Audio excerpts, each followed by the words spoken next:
fiscales supremos adjuntos, señores jueces y juezas, damas y caballeros, quiero expresar en primer lugar mi especial agradecimiento al profesor Joseph Aguiló, quien nos acompaña y que con entusiasmo y buena voluntad aceptó compartir con nosotros, con los jueces y fiscales de nuestro país, su ponencia titulada "El Tribunal se retira de liberal, un desafío teórico para juristas prácticos". Gracias, doctor Aguiló. Del mismo modo, especial agradecimiento a la Pontificia Universidad Católica del Perú y a su decana, la decana de la Facultad de Derecho, por cooperar con la Academia de la Magistratura, permitiendo que esta conferencia pueda dictarse en nuestra sede. El doctor Aguiló está en el país cumpliendo actividades propias en la universidad, pero ha tenido la gentileza de colaborar con nosotros y poder tenerlo en la academia. La presentación del doctor Aguiló estará siendo seguida por todos los que estamos aquí y por todos los que en la plataforma virtual de la academia estén también atendiendo dicha conferencia. Igualmente, gracias a cada uno de ustedes que están, sobre todo los que estamos presentes, porque no es fácil en los tiempos actuales llegar a Lima, al centro de Lima, dado los problemas del tráfico que eso significa. Gracias por estar presentes. Debo ser breve, porque lo importante en este momento es escuchar al doctor Aguiló, pero no quiero dejar de señalar que hoy marcamos un hito importante en nuestra Academia de la Magistratura. Luego de la llegada de la COVID-19 en marzo de 2020, por vez primera, volvemos a realizar una actividad presencial de tipo académico dentro de nuestra academia, y eso también es valioso, eso es importante, poder otra vez estrecharnos la mano, saludarnos y tener la posibilidad de interactuar de manera más directa que frente a una pantalla de computadora o a través de la red. Estos casi 3 años que nos vimos obligados a trasladarnos de casa, nos mudamos de nuestras aulas a la red, ¿no?, de la presencialidad a la virtualidad. Estos 3 años nos trajeron obviamente problemas que hemos podido ir superándolo gracias al esforzado trabajo y compromiso del personal de la Academia de la Magistratura, también de los docentes y, por qué no, de nuestros discentes. Hoy parecería que volvemos a tomar el camino inverso. De la virtualidad ahora queremos mudarnos a la presencialidad, ¿no? Pero creo que tanto la red como las aulas siempre serán necesarias para cumplir esta misión que nosotros tenemos como Academia de la Magistratura, de formar personas para el ejercicio de la magistratura. Pero como bien decía un rector de una importante universidad de nuestro país, refiriéndose a la presencialidad en la vida universitaria, y esto es una cita de las palabras del rector, decía lo siguiente: el retorno a clases no debe de ser un regreso, creo que así también debemos de verlo en la academia. Y decía, me explico, no debemos regresar a continuar haciendo lo que hacíamos antes. Esto no es una renuncia a la esencia de la universidad, por cierto, tampoco es negar la indudable importancia de la presencialidad, es una exigencia de la realidad. Y creo que esa exigencia hará que el camino por delante en el trabajo de la academia mantenga la presencialidad y también la virtualidad. Finalmente, debo señalar que la academia viene realizando importantes esfuerzos por renovar y mejorar su infraestructura tecnológica, su infraestructura física. Los proyectos están encaminados tanto con el uso de nuestros recursos como los esfuerzos que la cooperación internacional nos brinda.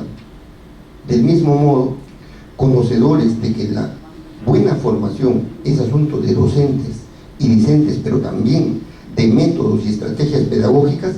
En todos estos aspectos hemos trabajado como Academia de la Magistratura y creo que estamos en la posibilidad de contribuir de modo cierto y efectivo a la formación y capacitación de calidad para los jueces y fiscales que nuestro país se merece. Con estas palabras, permítanme ahora cederle la palabra a nuestro invitado de honor, el doctor Joseph Aguiló. Muchísimas gracias por estos momentos. Damos por iniciado la conferencia. Gracias.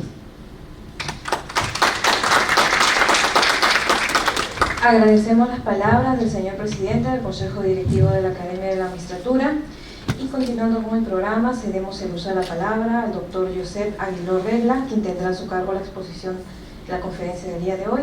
Previo leeremos un resumen de su trayectoria profesional. El doctor Joseph Aguiló Regla es catedrático de Filosofía de Derecho de la Universidad de Alicante. Forma parte del consejo editor de la revista Doxa, Cuadernos de Filosofía del Derecho, y es coordinador científico del portal de Filosofía del Derecho Doxa. Entre sus publicaciones destacan los libros sobre la derogación, Ensayo de dinámica jurídica, Teoría general de las fuentes del derecho y del orden jurídico, La Constitución del Estado constitucional, Fragmentos para una teoría de la Constitución, sobre derecho y argumentación. Ha participado como profesor en múltiples cursos de doctorado, en maestrías y en cursos de capacitación a jueces y magistrados, tanto en España como en Latinoamérica. Lo recibimos con un cordial aplauso.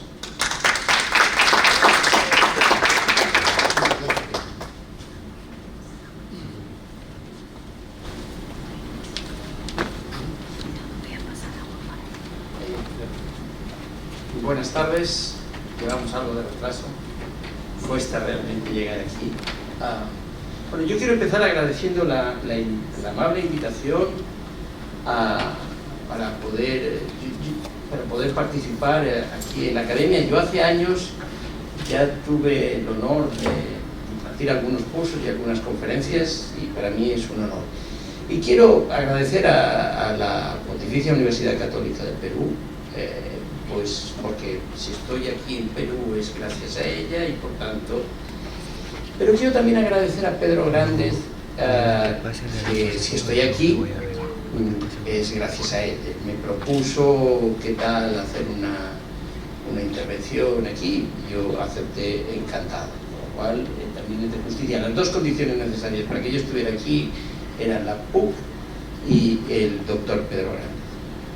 Bueno, ¿de qué va esto del tribunal se retira? No en el caso del título, porque es un título de otro libro.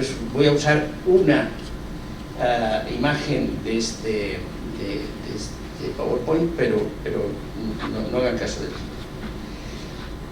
título. ¿De qué va esto del tribunal se retira a deliberar? Un desafío teórico para juristas prácticos. Miren, les voy a explicar. En los últimos 30, 40 años, en el mundo del derecho, la cuestión más debatida, más discutida, es esta.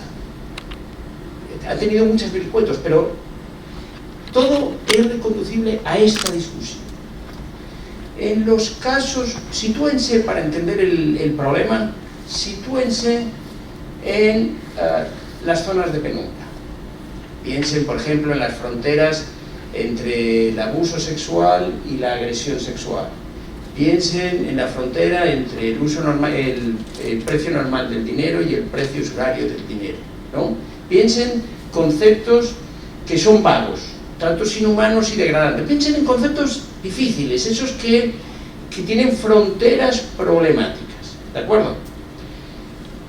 Esos conceptos, todas estas clasificaciones en el mundo del derecho tienen zona de claridad.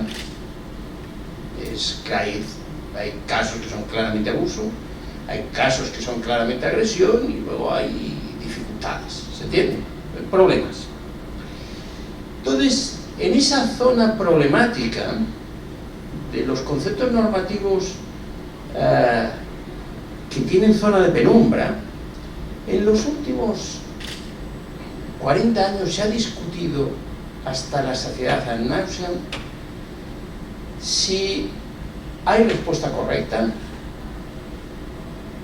O si el juez decide discrecionalmente. Es decir, al juez le está permitido tanto decidir qué es una cosa como decidir la otra. ¿Se entiende? Y por tanto son casos de discrecionalidad judicial. Ese es el planteamiento, si ustedes lo piensan un poco, ese planteamiento es el que ha polarizado la teoría del derecho en torno a Hart por un lado y a Dworkin por otro, al positivismo y al pospositivismo, podríamos decir, ¿no? ¿Qué es lo que viene a decir la concepción de Hart, más o menos? Miren, el derecho no es el noble sueño en el que todo está siempre resuelto, hay casos resueltos por el sistema de reglas y por tanto casos fáciles, podríamos decir.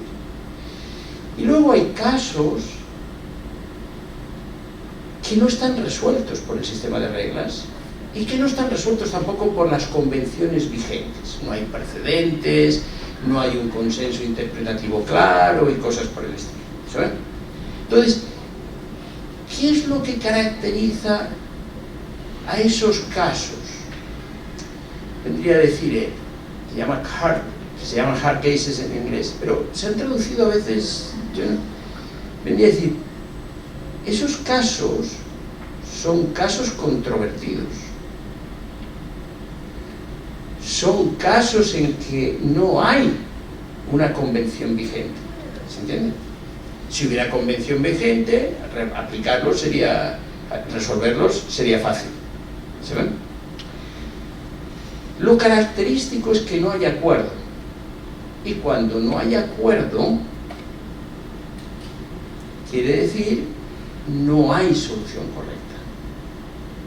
Los jueces deciden discrecionalmente. Pueden decidir tanto una cosa como la contraria. ¿Saben? Tienen permitido decir que es P y tienen permitido también decir que es no P. ¿Se entiende? Entonces, ese es un poco el planteamiento. Entonces, necesariamente, eso es así. ¿Por qué? Porque el derecho es un sistema de reglas, en cierto modo cerrado. Y por tanto, si el derecho con ese sistema de reglas no resuelve el caso,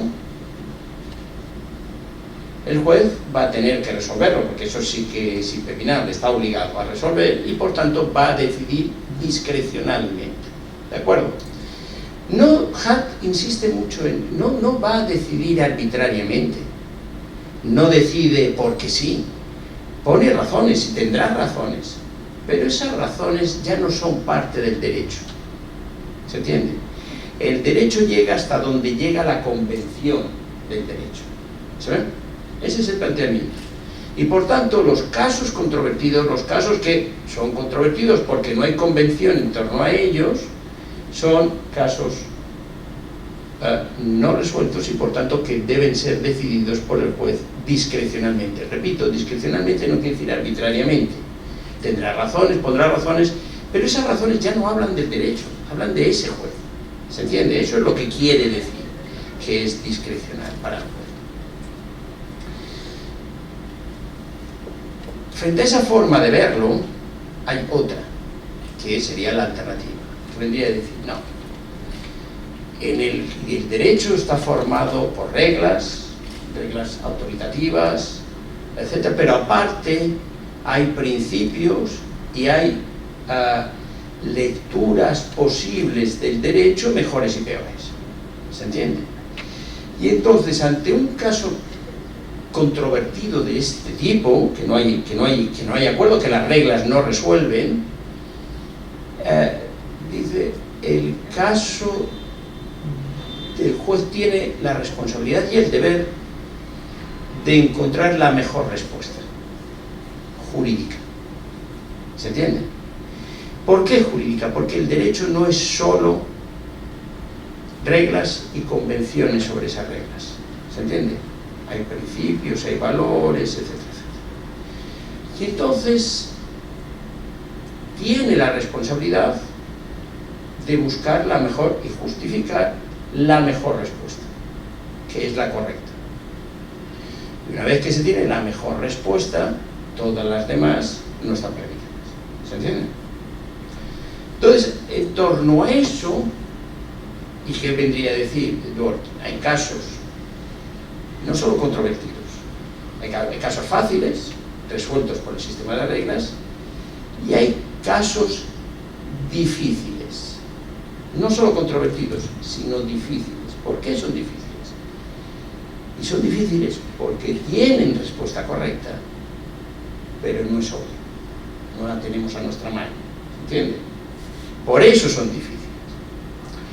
Fíjense que verlo así, verlo de una forma o verlo de la otra, tiene consecuencias ontológicas muy importantes, porque verlo desde la perspectiva hartiana, de Hart, sería algo así como: el derecho para ciertos casos está indeterminado, no es posible conocerlo. ¿Por qué? Porque el derecho es convención, y si la convención no lo resuelve, no está resuelto. ¿Se entiende? Entonces el derecho, en ese caso, está indeterminado.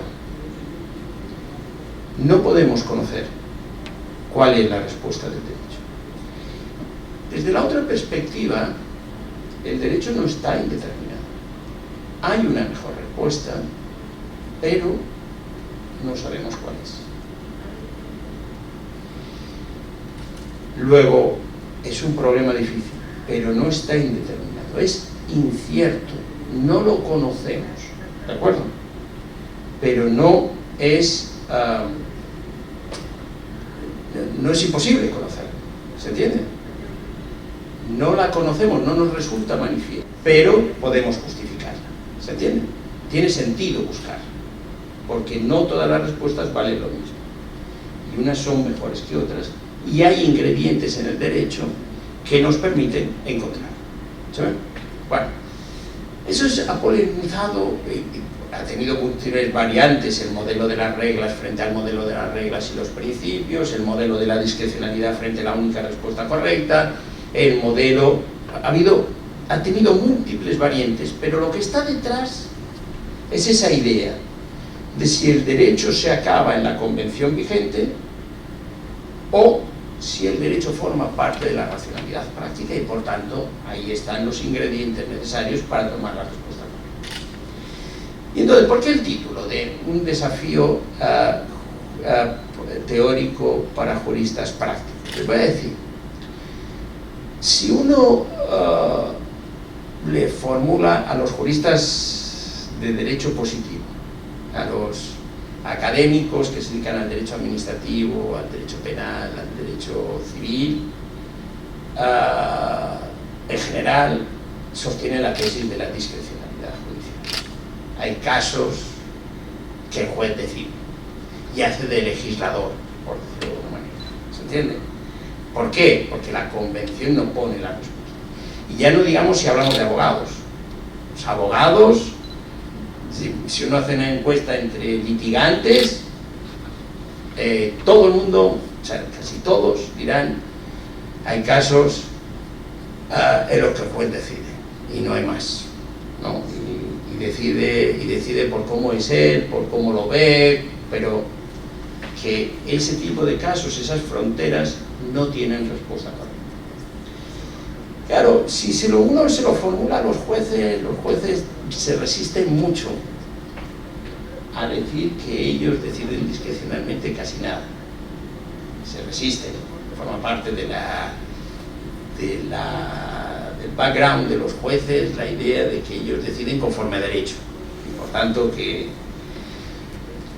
Pero eso es lo que dicen así el público. Más bien, en la relación de la tradición positivista, uno podría decir: nunca ha formado parte de la ideología judicial pensar que deciden discrecionalmente, pero si rascas un poco, piensan que hay casos que se tienen que decidir discrecionalmente porque las razones jurídicas no se agotan, ¿de acuerdo? En el fondo son bastante hartianos en ese sentido, podría decir. En privado, en público no lo dicen nunca, pero en privado son bastante hartianos. ¿Qué es lo que... esta discusión lleva 30 años, o 40, no sé cuándo. ¿no? Muchísimo. Y está, por decirlo de alguna manera, empatada. ¿Empatada? ¿Qué quiere decir empatada? Que no evoluciona, que ya está todo el pescado vendido. Quiere decir, los que sostienen la tesis de la discrecionalidad ya no se mueven. Discrecionalidad. Y los que sostienen la tesis de la única respuesta correcta ya no se mueven. Y se repiten los argumentos sin que nadie se mueva. ¿De acuerdo? Por lo tanto, ¿qué es lo que yo trataba de hacer aquí? Y voy a tratar de hacer aquí. Someter a escrutinio, no como de hecho debaten los jueces, sino cómo deben debatir los jueces. Pues es una cuestión de método y normativa, no de hechos. ¿De acuerdo? Y entonces, dar un cierto giro. ¿Por qué? ¿Qué es lo que está detrás de esto? Está la idea de muchos de los que dicen que son partidarios de la tesis de la discrecionalidad. Cuando uno expone las formas de debatir, piensan que deben debatir conforme a una de esas formas, y si piensan eso, entonces incurren en contradicción. Los desafíos teóricos siempre son contradicciones. Son incurrir en contradicción entre lo que sostienes respecto del modelo de las reglas y los principios y de lo que sostienes respecto de cómo deben deliberar o debatir los jueces. ¿De acuerdo? Entonces, ¿qué es lo que yo he hecho? Y lo que yo voy a tratar de explicarles aquí. Imagínense, ya han tenido la vista oral, ya ha tenido lugar el juicio, entonces en España la fórmula que se utiliza es el tribunal se retira a deliberar. Bueno, aquí no creo que esa fórmula no se utiliza, pero imaginen, se retira a hablar del asunto. ¿De acuerdo? Y entonces es como deben debatir los jueces. Y entonces lo que voy a aprovechar es una...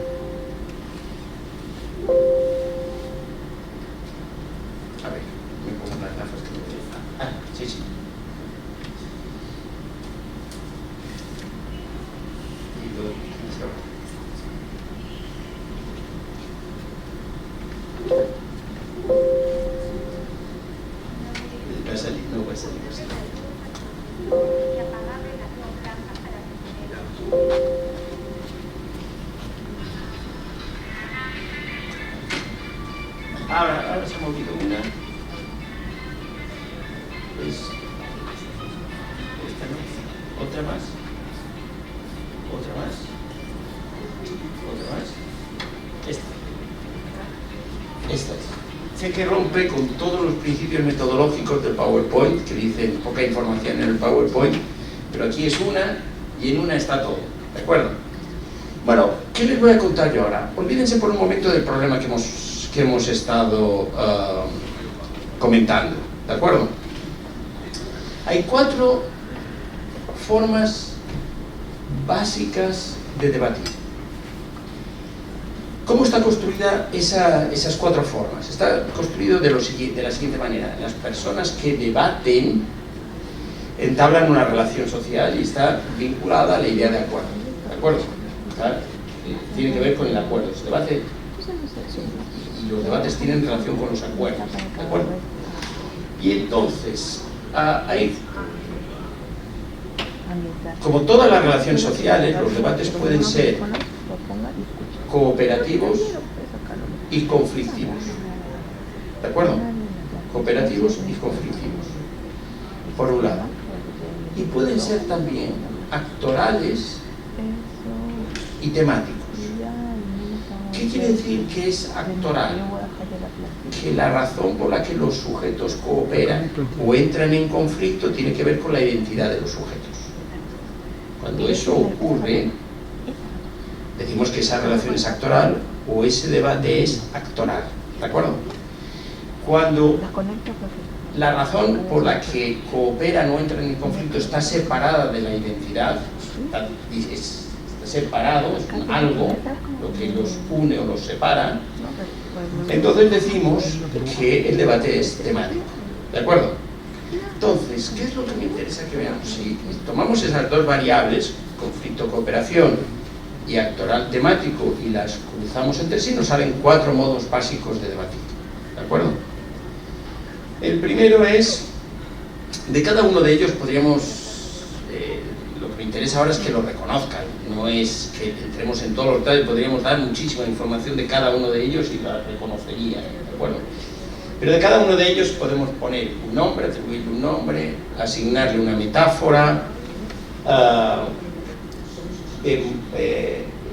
mostrar cuáles son las reglas que rigen ese tipo de debates, formales e informales, etcétera, etcétera, cuál es la finalidad, etcétera. ¿De acuerdo? Podemos poner muchos ejemplos, se pueden hacer muchas cosas. Yo voy a tratar de ser breve porque tenemos... Primero, la disputa es un debate conflictivo y actoral. ¿De acuerdo? Es conflictivo y actoral. ¿Qué quiere decir que es conflictivo? Que persiguen objetivos incompatibles. ¿De acuerdo? Y conflictivo quiere decir lo que gana uno lo pierde el otro. ¿Sabes? Y por tanto, la metáfora explicativa es debatir, es combatir. ¿Cuál es la finalidad de una disputa? ¿Quién se impone? ¿Quién se impone al otro? Los ejemplos más característicos de disputas son los debates electorales entre candidatos. Un debate a la presidencia, el problema del candidato A es el candidato B. Cuando debaten, a la gente no se le pregunta quién tenía razón, se le pregunta quién ha ganado. Quién ha ganado es quién se ha impuesto. ¿Se ven? Parece que no, pero me interesa que vean que de hecho eso en nuestra vida social ocurre muchas veces. Uno entra en una reunión de debate y se da cuenta que es totalmente actoral, que puede haber un tema separado, pero que hay un sujeto que trata de imponerse, él. Ya no es el tema o la solución del tema, es él y su voluntad, ¿de acuerdo? Y trata de imponerse. Y por ejemplo, piensen una cosa, las amenazas son actorales, ¿no? Y juegan un papel muy importante. La otra gran dimensión en la que los ejemplos son infinitos y graciosos y están bien, siempre en términos de debates actorales, son las riñas de pareja. Las riñas de pareja pueden tener un detonante temático, pero si uno las quiere entender, versan sobre quién se impone, quién consigue que el otro balbucee, tartamudee, se equivoque, etcétera, etcétera. ¿Se entiende? Es de naturaleza actoral y conflictivo. Hay muchos ejemplos. El tipo de racionalidad que está implicado es evidentemente de naturaleza estratégica, cada uno persigue sus propios fines. ¿Se ve? Pero las reglas, si está institucionalizado, son procedimentales y neutrales. Dejémoslo ahí, ¿de acuerdo? El conflicto es actoral. ¿Se ve? Y el debate adopta tonos actorales. Fíjense en una cosa que es muy importante. Si el debate es actoral, argumentar ad hominem contra la persona no es falacia. ¿Se entiende? No es una falacia. No es una violación del juego libre. Porque es un debate que es actoral. ¿Se entiende? Va de eso. Fíjense el segundo. Para entender bien el tránsito de que es temático, de lo que es actoral a temático, les voy a poner un ejemplo. Piensen en un abogado. El primer deber profesional de un abogado, le llega un cliente y el cliente le formula en términos actorales un conflicto. Es que tengo un vecino que es un tal y un cual, no sé qué, es que mi socio me ha traicionado, porque mi socio, etcétera, etcétera. Lo primer deber profesional de un abogado es tematizarlo. Para el cliente el problema es el socio. El abogado es la acción del socio, la omisión del socio, de su mujer, su inquilino, de quien sea. ¿Se entiende? Tiene que tematizarlo, no es por cómo es, el socio, el inquilino es separar. El primer deber es ese conflicto que socialmente se manifiesta en términos actorales, tiene que tematizarlo. No se puede poner una demanda por cómo es el otro. ¿Sí? Poner una demanda por algún tema separado de la identidad del otro. ¿Se entiende? Vale.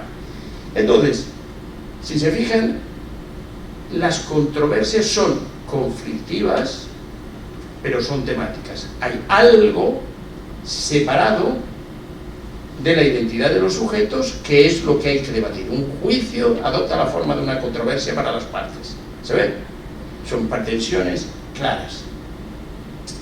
La relación entre los interlocutores no tiene por qué ser de hostilidad, puede ser amable. En cualquier caso, la finalidad es de una controversia, no es que los sujetos se pongan de acuerdo.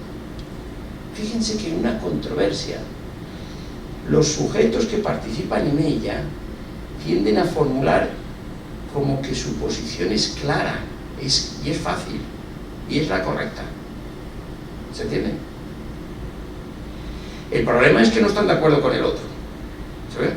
Les voy a poner un ejemplo para que lo vean clarísimamente. A mí, por ejemplo, si me invitan a una mesa redonda para hablar del tema del aborto, para hablar del tema de la eutanasia, temas así polémicos, me llaman porque tengo resuelto el problema. ¿Se entiende? Tengo una posición clara al respecto. ¿Se ve? Y me ponen enfrente a alguien que tiene resuelto el problema, que tiene una posición clara, que ya lo ha resuelto, pero que opina de manera incompatible. ¿Se entiende? ¿Se ve? Una mesa redonda bien llevada, yo no pretendo convencer al otro. ¿Se ve? El debate trata de mostrar qué nos separa y normalmente delega el juicio el tercero. En una mesa redonda al público. ¿Se entiende? En un juicio el juez. Pero lo característico de las controversias es que cada uno sostiene su tesis, y su tesis es clara. ¿Se ve? Puede ser incierto que el otro le dé la razón o no, que el juez o que el público, pero eso es otro problema. Pero él tiene resuelto el problema. ¿De acuerdo? Por tanto, es conflictivo, lo que gana uno pierde el otro, y fíjense que aquí las reglas son completamente distintas. Argumentar ad hominem aquí contra la persona es falacia. Es falacia debatir la cuestión que nos ha congregado, la eutanasia, el aborto o el problema jurídico que tengamos. ¿Se entiende? Eso sí que es falacia. Y entonces las reglas son distintas. Pero fíjense, la función social que cumplen las controversias es que nos separa. Es hacer público que nos separa. ¿Se entiende? Y normalmente se delega el juicio en terceros. 4. El 3. La metáfora sería debatir es diagnosticar, y lo podemos llamar, a veces se le llama también deliberación, y a veces se le llama también diálogo racional o diálogo crítico, o se le ponen diversos nombres. Pero la idea es clara. La idea es, tomen como modelo de debatir es diagnosticar una sesión clínica. Una sesión clínica es una reunión de médicos en torno a un paciente ante un historial clínico para el mejor diagnóstico posible y el mejor tratamiento posible. ¿Se ve? Es cooperativo. Es cooperativo y están todos llamados a ganar. Nadie pierde una sesión clínica bien llevada. ¿Se ve? Todos ganan. ¿Qué es lo característico de las sesiones, de esta forma de debatir? Presupone lo siguiente. Presupone, uno, que hay un problema difícil. Difícil. Nunca hay una sesión clínica en torno a un resfriado. ¿Se ve? Las sesiones clínicas son ante casos complicados, difíciles. Y dos, esta forma de debatir presupone una cierta confianza en el debate como forma de cooperar, como forma de resolver mejor el problema difícil. ¿Se entiende? ¿Se ve? Fíjense en algo que es muy, muy, muy importante. El detonante de la cooperación es la dificultad del problema. Si uno está cerrado, no delibera. Hace otras cosas, pero no delibera. Si uno tiene resuelto el caso, ya está cerrado, no delibera. ¿Se ve? La deliberación presupone aceptar el problema que es difícil y por tanto que el debate puede arrojar luz. Cerrarse quiere decir está resuelto. ¿Se ve? Entonces, cuando uno se cierra, dejó de deliberar. ¿Queda claro? Tratará ya de otras cosas, tratará de convencer a los otros, ¿se ven? A los que todavía no están convencidos. Pero entonces transita. Ya no hay. El detonante de la cooperación es la idea de problema difícil. ¿Se ven? ¿Queda claro? ¿Se entiende el asunto? Y entonces, fíjense que no quiere decir, la deliberación no termina cuando todos se ponen de acuerdo. La deliberación termina cuando todos lo tienen claro, que es distinto. A lo mejor lo tienen todos claro y no llegan a la misma solución. ¿Se ven? ¿Queda claro? Pero lo que me interesa es que se den cuenta que en el momento en que los actores se cierran, dejan de deliberar. Porque el detonante de la cooperación es la dificultad del problema. ¿Queda claro? ¿Se ve el asunto? Bueno. Y finalmente está el debate consensual. El debate consensual es actoral y la metáfora es debatir es construir. ¿Por qué es actoral?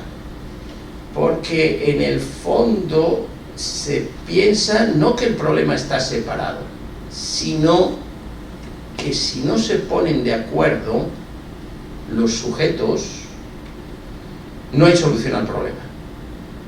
¿Saben? Piense, por ejemplo, en los debates constituyentes. El debate constituyente es la típica cuestión que si los sujetos no se ponen de acuerdo, la Constitución empezará mal. ¿Se ve? Es una lógica distinta de la de las mayorías. Elaborar una Constitución. Elaborar planes de vida compartidos. Planes de trabajo, etcétera, etcétera. Grupos de trabajo, etcétera. Fíjense que es gestionar no solo el problema, sino las identidades de los otros, las dificultades que subjetivamente tiene cada uno de los miembros para asentir. ¿De acuerdo? Entonces, el debate consensual tiene sus características, es actoral, porque en el fondo la pregunta es ¿qué respuesta conviene a este grupo? ¿Se entiende? Tiene un componente comunitario. Bueno, si tenemos estos 4 formas de debatir, yo estoy seguro que ustedes conocen. A ver, yo ahora les voy a decir, si yo me pongo a mí mismo como tribunal de oposiciones, que he participado en muchos tribunales de oposiciones, yo sé cómo debe deliberar, cómo debe debatir, pero también sé que de hecho lo que ocurre, y lo que ocurre muchas veces dista bastante de cómo se debería debatir. ¿Se entiende? Se recorre todo. O sea, por tanto, esta no es una cuestión de hechos, es una cuestión de método. ¿Se ve? Lo que nos interesa aquí es la cuestión metodológica. De hecho, habrá de todo. ¿Se entiende? Les voy a poner un ejemplo para que lo entiendan así. Hay sujetos que, por su psicología, es imposible que deliberen. Tienen una psicología que tiene unas características tales que hace imposible la cooperación. ¿Se entiende? Bueno, eso es un hecho. ¿Se ve? Entonces, ese hecho está en el mundo, pero aquí estamos hablando de una cuestión de método. ¿De acuerdo? Y entonces, ¿cómo deben debatir los jueces cuando se retiran? Claro, uno podría decir, bueno, en principio las formas actorales deberían estar vedadas. De hecho, la prueba de que están vedadas no es que no existan. A ver, yo aquí no vengo a idealizar nada. La prueba de que están vedadas es que no se manifiestan nunca quedan reflejadas, ¿se entiende? Pero que en el seno de las deliberaciones alguien, en algunas ocasiones, actúa actoralmente y trata de imponer a los otros una solución, probablemente las haya. No voy a decir si muchas o pocas, pero las hay, ¿se entiende? Por tanto, pero uno diría, metodológicamente no parece la forma de debatir. ¿Se ve? Pero, repito otra, y es más, uno podría decir, esto es un esquema que nos suministra un esquema de interpretación para poder criticar esas formas actorales de intervenir. El consenso como forma actoral, ese sí que tampoco se declara, pero ese sí que de hecho ocurre con alguna frecuencia. Les voy a poner algunos ejemplos que son manifiestos, son conocidos, de casos realmente difíciles, pero no difíciles en términos jurídicos como los que yo ponía antes, sino por alguna razón políticamente muy difíciles de gestionar. ¿Saben? Leyendo sentencias uno se da cuenta, este tribunal actuó así. Decidieron, primero, esta sentencia tiene que salir por unanimidad. Fíjense lo que quiere decir, no se discute todavía el qué, pero seamos realistas, eso existe, ¿se ve? Esta sentencia tiene que salir por unanimidad, pero, y hay que construirla, porque si el tribunal se divide, vamos mal, ¿se ve? Puedo poner millones de ejemplos, puedo poner, el Tribunal Constitucional Español está dividido desde siempre en el TUSES, se pusieron de acuerdo en todo. Bueno, algo que yo creo que decidieron aquí hay que sacarlas todas por unanimidad. En el caso de las elecciones de López Obrador y Calderón en México, que López Obrador impugnó las elecciones, las anteriores a las que se presentó, el tribunal era leyendo esa sentencia electoral, es evidente que se pusieron de acuerdo que tenían que sacarla por unanimidad, ¿no? Y tenía que salir por unanimidad. Y entonces hay concesiones actorales entre los sujetos, ¿se ven? Párrafos destinados a, bueno, ¿qué tendría que poner la sentencia para que digas que sí? ¿Se entiende? ¿Se ve? Y eso se nota. Eso los tribunales lo hacen. Lo hacen. En casos, repito, que no exige que sean difíciles en términos jurídicos, pero casos que son comprometidos para el tribunal, ¿sabes? Y eso lo hace. Pero la prueba de que no es una forma así de debatir aceptable es que no se pone de manifiesto, no se traduce, no se cuenta, ¿se entiende? Se cuenta, se queda como, eso no se pone nunca. Luego, si no se pone nunca es porque se considera de alguna manera que el debate tiene que ser temático, que la independencia y la imparcialidad del tribunal es de tal magnitud que no permite hacer concesiones actorales a los otros miembros del tribunal para salvar la unidad del tribunal. No, la independencia y la imparcialidad lo que piden es que el tema se resuelva correctamente, ¿se entiende? En ese sentido, por eso se camufla aunque de hecho ocurre. Vayamos a las temáticas, a las formas temáticas de debatir. La pregunta importante es cómo, o sea, que son las institucionalmente previstas. Si a mí me preguntan, yo diría, lo que está previsto institucionalmente es que sea una deliberación. Una deliberación. Si los magistrados lleguen abiertos, no quiere decir que no tengan opiniones sobre el caso, pero lleguen abiertos a escuchar razones, ¿saben? Y que cooperen en la mejor respuesta. ¿Se entiende? Fíjense, ¿qué quiere decir eso? Imagínense que ustedes se dan cuenta que ustedes son partidarios de una determinada respuesta, ¿de acuerdo? Y otro de los magistrados opina otra cosa. Y usted piensa que hay algo que favorece la posición del otro, pero no se está dando cuenta.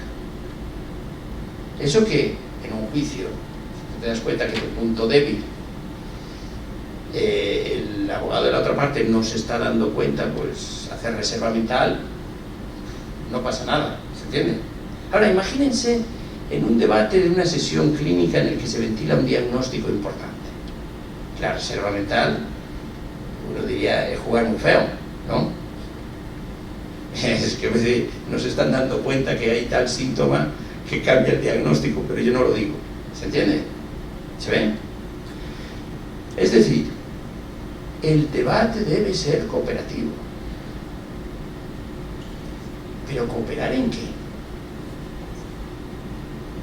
En el caso de los médicos no hay duda, porque a nadie se le ha ocurrido decir que el diagnóstico está indeterminado. No lo sabemos. ¿Se entiende? No lo conocemos, tenéis problemático, es difícil, y ese es el detonante de la cooperación. La dificultad que reconocemos en el caso es lo que explica que nos lancemos a cooperar. Y la pregunta es, ¿en qué cooperamos si no hay respuesta correcta? ¿Se entiende? ¿Qué quiere decir cooperar? Puede querer decir, en términos, lo que más le conviene al tribunal es decidir esto, pero eso no se puede decir. Eso no es una cooperación válida hacia afuera. ¿Se entiende? Es decir, ¿cooperamos? ¿Cooperamos para qué? Cooperamos para encontrar la mejor respuesta. ¿Se entiende? Y entonces, ¿en qué consiste el desafío teórico? En la contradicción. Porque si alguien ha sostenido la tesis de la discrecionalidad, entonces no puede estar sosteniendo simultáneamente que debe cooperarse en hallar la mejor respuesta. Porque la cooperación presupone que hay mejor respuesta. ¿Se entiende? Si no, no tiene sentido. Cooperamos porque creemos que no está indeterminado, que es difícil. ¿Se entiende? No que simplemente que es controvertido, porque si es controvertido, ¿se ve? Y además, le voy a decir una cosa. A veces siempre aparece alguien que dice, no, y el voto particular entonces, el voto en disidencia, eso es. Y yo digo, no. Miren, si ustedes piensan en el diseño institucional, el tribunal se retira a deliberar.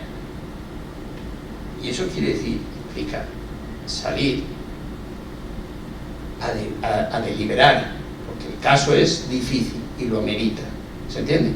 Hay casos que son rutinarios, son fáciles, no plantean ningún problema, el tribunal mirándose a los ojos sabe cuál es la respuesta, y esos son casos rutinarios. Estamos hablando de casos difíciles, ¿se entiende? En los casos difíciles se retira a deliberar. El deber es llegar abierto. Es decir, llegar abierto a ver la mejor respuesta, a encontrar la mejor respuesta. No quiere decir, repito, no tener intuiciones o pensar que, pero estar dispuesto a escuchar. ¿Saben? Si uno se cierra, dejó de deliberar. Esa es la clave que me interesa transmitir. En el momento en que uno se cierra, dejó de deliberar. Y entonces, el diseño institucional completo, si ustedes piensan, es: se coopera porque el problema es difícil. Se abandona la cooperación en el momento en que todo el mundo se cierra. Pero en el momento en que todo el mundo se cierra no quiere decir que todos estén de acuerdo. El voto particular y el voto en disidencia son una discrepancia, son una controversia respecto de la respuesta correcta. ¿Se entiende? No niega la respuesta correcta. La mayoría dice la respuesta correcta es esta, y el voto en disidencia dice la respuesta correcta es esta otra. Y tiene las reglas de una controversia. Y es, ¿cuál es la idea de una controversia? Es la idea de la finalidad social de la controversia es que nos separa. ¿Se entiende? Que nos separa respecto de la respuesta correcta. ¿Se entiende? Pero no niega la idea de la respuesta correcta. El voto en disidencia solo tiene sentido si uno acepta el esquema del voto en disidencia. Bueno, pues ese es el desafío. Quienes sostienen que el derecho es indeterminado para cierto tipo de casos, difícilmente podrán sostener que la forma en los casos difíciles que deben asumir de debate en los tribunales es una deliberación.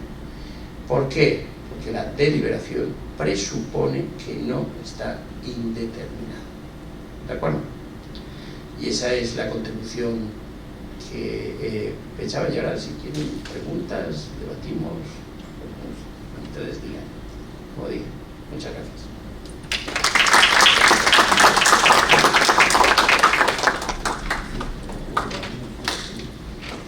Agradecemos la exposición del doctor Josep Aguiló Regla y damos inicio a la ronda de preguntas.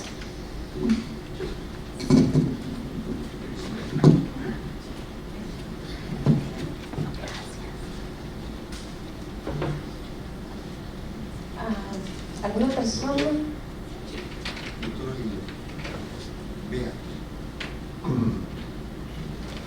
Lo primero, agradecerle por la brillante exposición clarificante en comportamientos o métodos que tradicionalmente se usan y uno pudiera identificarnos a muchos en cada uno de ellos y sin mucha dificultad. A los colegas, digo, en el ejercicio en la experiencia laboral que uno tiene. Pero quisiera preguntarle lo siguiente, vea. Había dentro de esta clasificación o distinción que hacía Manuel Atienza entre la justificación y la explicación, contextos de descubrimiento y contextos de justificación. Y para la justificación estaba lo jurídico, y para el descubrimiento aquello no jurídico, pero que influencia en la toma de decisiones. Entonces, por ejemplo, en el Perú, nuestro código, ¿qué dice? La ley orgánica, perdón, ¿qué dice? El magistrado que ingresa a deliberar debe ingresar con una ponencia escrita sobre lo que piensa del caso. Y entonces viene también ya el tema del descubrimiento. Claro, el que entra ya con su ponencia, el que le quiten la ponencia o le barran la ponencia, pues se convierte en una disputa. No, pues yo tomé una posición. Y en ocasiones se puede haber escuchado, por ejemplo, no, es que este es mi criterio. Y entonces, claro, que tu criterio es, de repente uno podría pensar dentro de uno, porque es políticamente no correcto decirlo, no, bueno, tu criterio no me interesa, lo que interesa es ver cómo decirte la mejor solución, por ejemplo, ¿no? Pero bueno, no es mi criterio, pues. Entonces estamos frente a supuestos cerrados y que de alguna manera el sistema pudiera alimentar el supuesto cerrado. Porque, por ejemplo, en un modelo oral donde dicen los jueces no debemos contaminarnos, y entonces claro, yo escucho al fiscal, escucho al abogado, y luego de escuchar todo sin hacer ninguna ponencia previa, ingreso a deliberar y tomo una decisión, como que entramos todos a un momento con los hechos, con el marco jurídico y claro, entonces ese es un tema, si el modelo normativo ayuda o no ayuda a una real deliberación como la que propone dentro de un contexto de búsqueda de la mejor solución. En segundo lugar, le quería preguntar si dentro del contexto de la mejor solución del caso, ¿no? Usted nos encuadra su exposición para supuestos de complejidad o intersticiales en donde la situación de la decisión realmente es compleja, solo que hay que buscar ese marco jurídico que está, solo que hay que buscarlo con un poco más de trabajo, ¿no? Pero ¿qué ocurre cuando ese nivel de conflicto no está en situaciones complejas, sino están en situaciones no complejas también, ¿no? Entonces pareciera que ahí podría tener otro tipo de enfoque, no sé. Gracias, doctor Aguiló. A ver, buenas cuestiones. Vamos por el principio. Hay una cosa, la distinción entre contexto de justificación y contexto de descubrimiento es útil. Y por tanto explica lo que explica y produce lo que produce, pero hay una cosa que yo cada vez ahora estoy más metido en eso, que es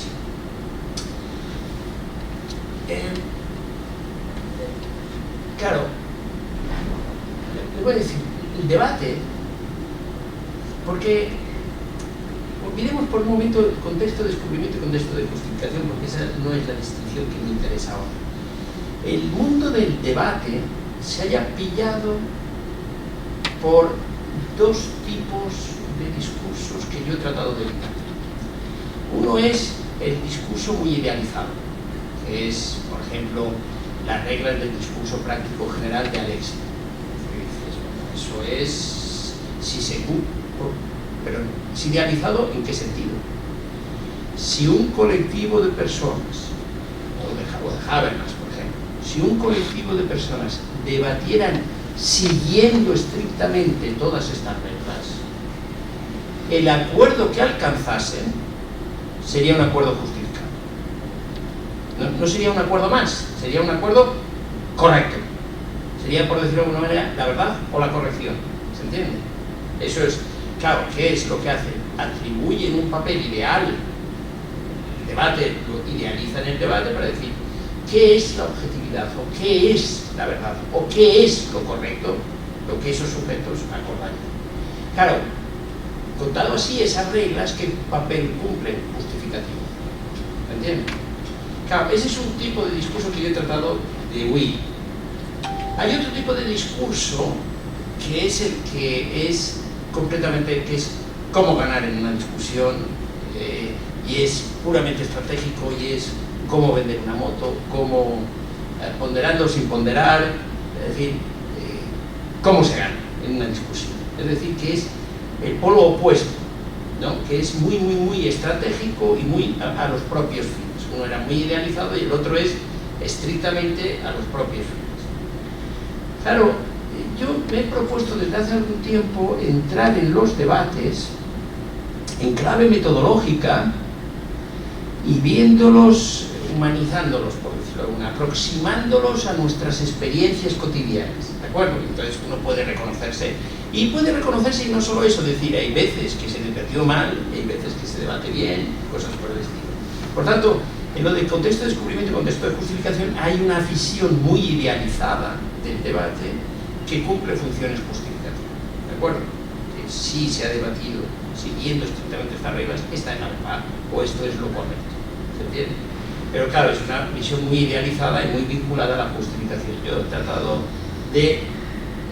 de demostrar que si debatimos bien, y cuanto mejor debatamos, mayores son las probabilidades de acertar en la decisión. Pero no nos asegura, por tanto, no tiene ese componente idealizado, tiene el componente de un ideal, pero no idealizado.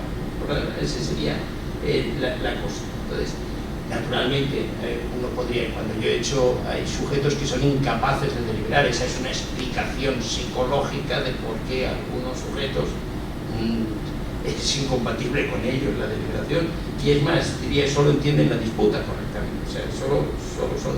Pero esa era la cosa que me interesaba. Respecto del modelo normativo, a ver, si nos ponemos, es decir, yo soy partidario del modelo de ponencia. A mí me preguntan, creo que el modelo de ponencia es mejor. ¿Por qué? Porque siempre es mejor, pero el modelo de ponencia implica estar abierto. Estar abierto, y hay una primera deliberación en la que no hay, en la que se hace una cierta tormenta de ideas. El caso lo tiene que habilitar, o sea, tiene que ser un caso difícil. Y tiene que ser por ahí, y entonces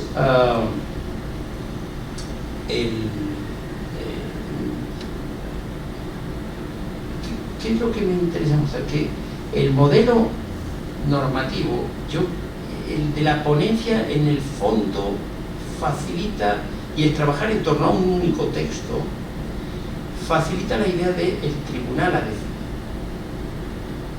Si debatimos y cada uno escribe su opinión, tribunales que operan así, los jueces han decidido, es como que es menos cooperativo, ¿no? Es menos cooperativo. Ahora, yo estoy de acuerdo en una cosa.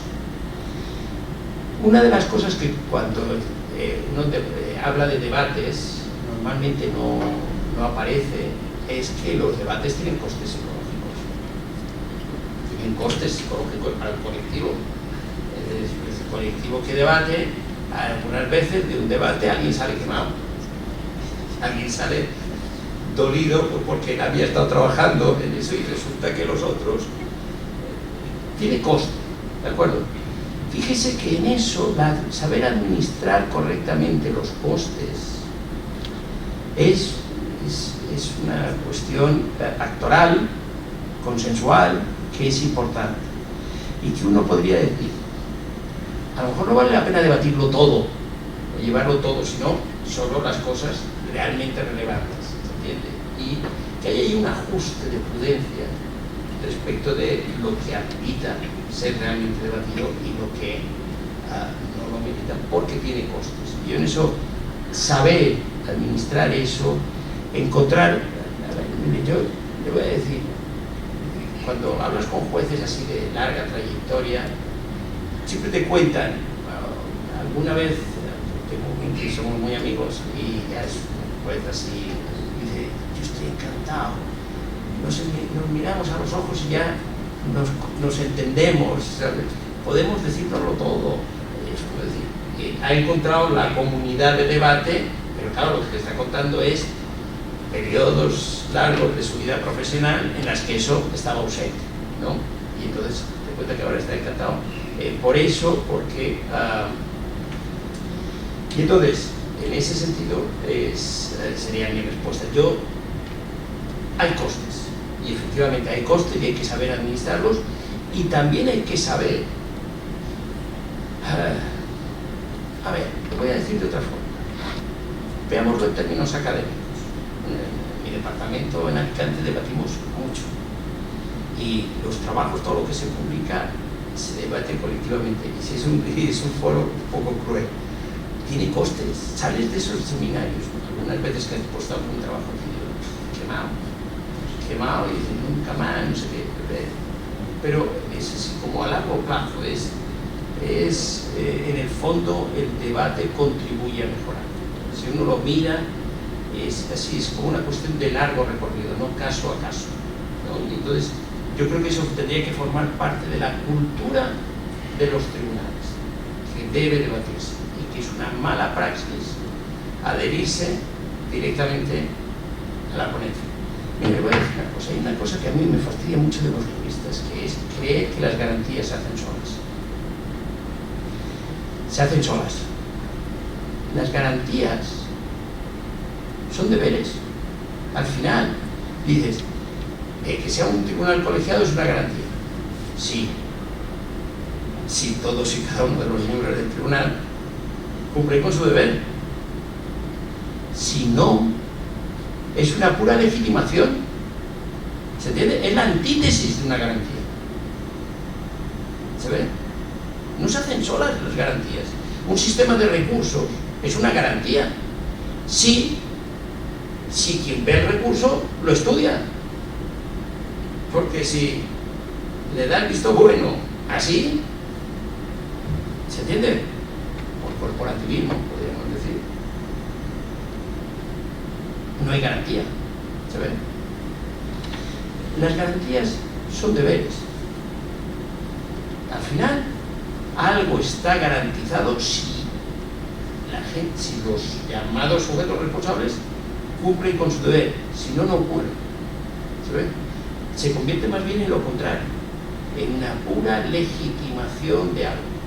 Entonces yo en eso creo que hay que tener conciencia clara de que va por ahí y de que hay que debatir y que la garantía está en que lo vean tres y no uno. Y que lo vean tres quiere decir que los tres cumplen con el deber de mirarlo y de participar. Y finalmente, yo creo que ese es un tema que es muy importante, el de los casos difíciles simples. A ver, cada vez hay más. Hay como casos que son difíciles en el fondo por razones contextuales. En España hay muchos. O sea, cada vez entre la prensa que se mete, los partidos que se meten, tiene un problema, pero el caso es fácil. Allí mi consejo es actuar como un tribunal. Y actuar como un tribunal quiere decir, el tribunal tiene, a ver, la independencia y la imparcialidad, en realidad uno las entiende de verdad por oposición a otras dos cosas, a otros dos criterios de la institución. La representación. Los políticos representan, los jueces no. La idea de independencia se opone, imparcialidad, se opone a la representación. Un juez nunca puede actuar en representación, porque sería actuar de político. Y por tanto la independencia es exigente en ese sentido. Y además los medios de comunicación hay muchísima presión, pero si el caso es fácil, jurídicamente fácil. Otra cosa es que sea políticamente muy complicado, porque va a tener gran repercusión política. Ese es otro problema. Y yo creo que en esos momentos es donde la exigencia de independencia e imparcialidad tiene que ser más clara. Y el otro criterio es la sujeción que funciona en toda la administración. La administración es toda ella está sujeta a relaciones de sujeción. No solo cumplen normas, sino que también obedecen directrices a jefes, tienen jefes. Los jueces no tienen jefes en eso. Cuando deciden, son su jefe. ¿Se entiende? Y entonces, eso es lo que dota de sentido solo estar vinculado a normas. Por tanto, ni cumples funciones de representación, ni cumples, ni estás sujeto a la persona. Solo independencia e imparcialidad, que quiere decir aplicar normas. Resolver en base a razones políticas. Ese sería. Pero yo creo que es un tema muy importante y que está ahí, ¿no? Y hay mucha confusión al respecto. Yo creo que hay ideas poco claras.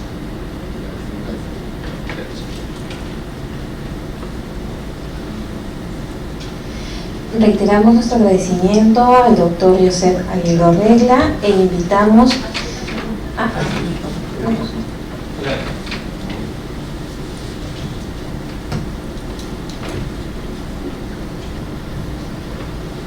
Se introdujo esta controversia que hay entre positivismo y pospositivismo. Y cuando vemos a Ronald Dworkin con esto de la única respuesta correcta, pues yo digo, ¿qué pasa cuando son 5 los magistrados, entran a debatir, hacen una deliberación, pero sucede que en esa deliberación efectivamente hay votos en contra y hay votos a favor? Claro, pero al último la mayoría tiene, digamos, una decisión. ¿En qué medida nosotros decimos que ahí hay una respuesta correcta o una única respuesta correcta, que además también Manuel Atienza en ese sentido quiere sustentar, ¿no?, su tesis? A ver, yo en términos, ahora voy a hacer un truco retórico, que declaro que es truco. Yo creo que Dworkin cometió un error retórico. No, a ver, dijo la única respuesta correcta, empezó por el final. Si él hubiera dicho la mejor respuesta, se hubiera quitado muchos problemas de encima.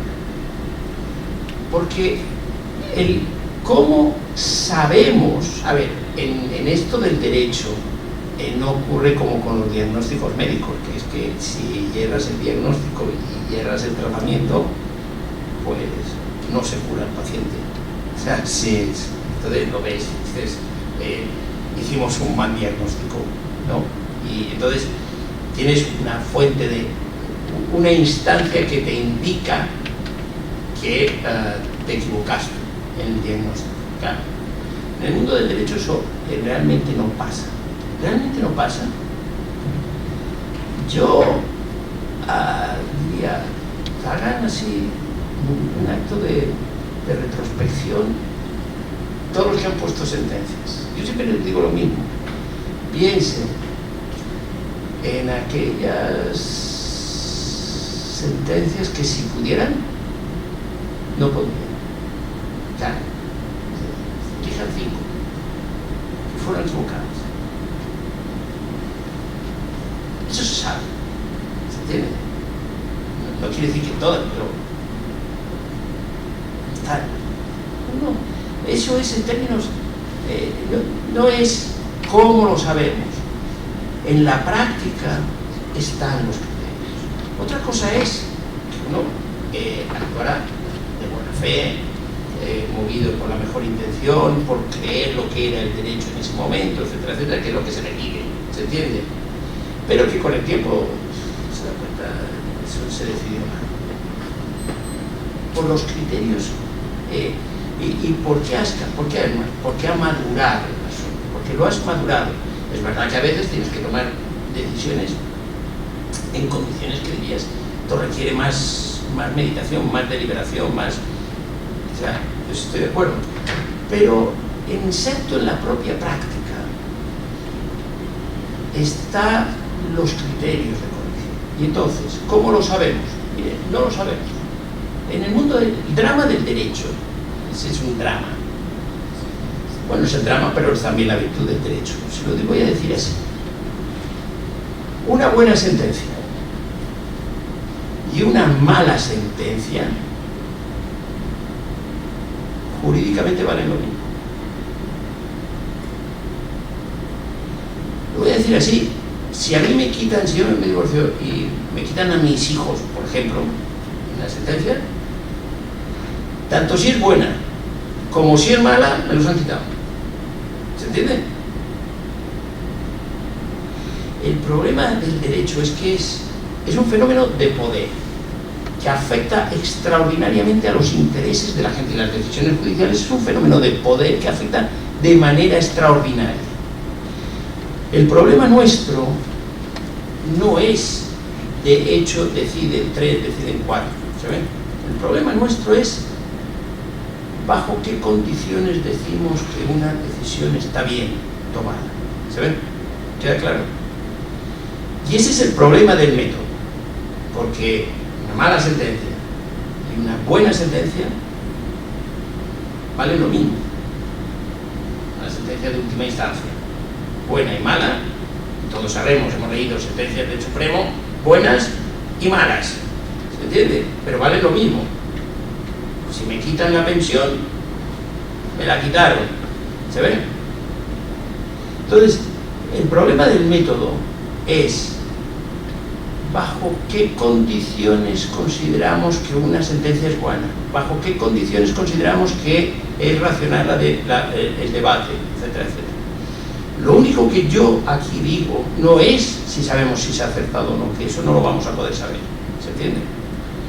Con el tiempo sí, el tiempo acaba aclarando bastantes cosas. Lo que sí estoy totalmente persuadido es la idea de deber de que se trata de un problema difícil. El caso difícil y por tanto que exige deliberación. Eso es la tesis de la mejor respuesta o de la respuesta correcta. Lo único que pide,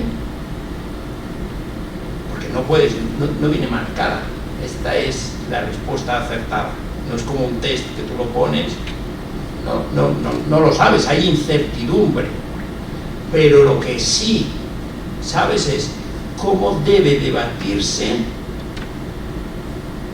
para incrementar las probabilidades de acertar. ¿Se entiende? Incrementar las probabilidades de acertar presupone que hay una respuesta correcta. Ese es el giro, ¿se entiende? Ese es el giro metodológico que yo propuse. Porque de la otra manera, entender que la vamos a encontrar y que vamos a estar seguros, eso no va a ocurrir. ¿Se entiende? Lo que sí es el presupuesto. El presupuesto es de que la hay y por tanto tiene sentido cooperar. Esa es la clave de la cuestión que usted me plantea, me parece, desde mi punto de vista. Pero no, la certeza no la vamos a tener, es más. Pero es esa idea es la incertidumbre, no sabemos, pero no damos por descontado que no hay, ¿se entiende? Más bien al revés, hay incertidumbre. Mire, le voy a poner un ejemplo de lo que significa la idea esa de... No son míos estos ejemplos, la verdad es que no sé de dónde los he sacado, pero son muy pregnantes. Si yo le digo, ¿cuál era el grupo sanguíneo de Dulcinea del Toboso? Le pregunto. Lea el Quijote y resuelva el problema. Lo lee una vez, lo lee 2 veces, lo lee 3 veces. Está indeterminado. No está, no hay manera, no hay forma. Lo puedo leer 75 veces, no hay claves para saber cuál era el grupo sanguíneo, no se puede saber, ¿se entiende? Eso está indeterminado. Pero, un ejemplo que hoy, el color de los calzoncillos que llevaba Napoleón en la batalla de Waterloo, eso no lo sabemos, pero no está indeterminado, no lo sabemos. Si aparece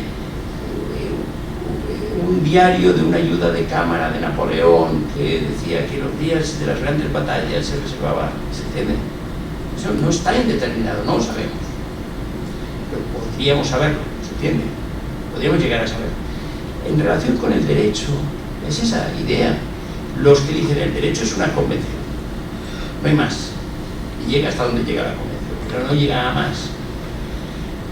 Que es lo que dice el otro juez. La convención es una práctica orientada por valores, por principios, etc. No solo tiene reglas, sino tiene principios y valores. Y por tanto, hay claves internas de justificación. Eso sería. Si uno da el paso de decir que es incierto, entonces acepta ya la tesis de la respuesta correcta. ¿Se entiende? Pero lo que no acepta es que esté indeterminado. No lo sabemos, pero la hay. ¿Sí? Esa sería la respuesta.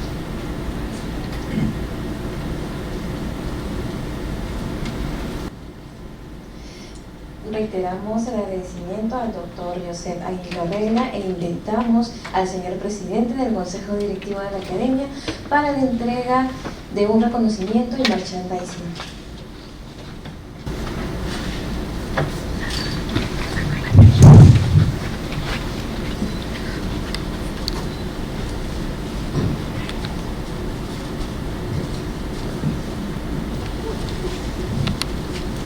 Doctor Josep Aguilar, en realidad gracias por estos momentos, gracias por su tiempo, gracias por lo interesante de su conferencia y que de seguro tenga la seguridad valiosísima para nosotros jueces que estamos aquí y todos los que están en nuestra plataforma virtual que están escuchando y que seguro lo escucharán después también aquellos que no pudieron estar ahora, porque nosotros nos encargaremos de difundir esta valiosa conferencia.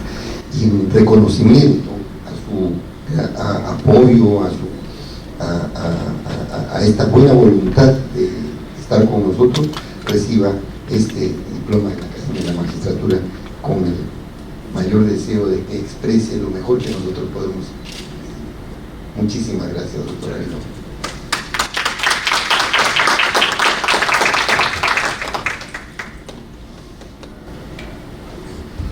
Y queremos también hacerle presente, doctor Aguilar, unas publicaciones que tenemos en el idioma quechua de nuestro país, que expresa el trabajo intercultural que también se viene haciendo, ¿no?, en la academia. Este es un código penal que está en castellano y también en quechua traducido, e igualmente el código procesal. Para ustedes con el mayor aprecio. Gracias. Pues bien, muchísimas gracias a todos ustedes por acompañarnos y de seguro estaremos reiniciando a partir de ahora estas sesiones presenciales que también son valiosas de compartir dentro de nuestra Academia de la Magistratura. Muy buenas noches con todos y gracias.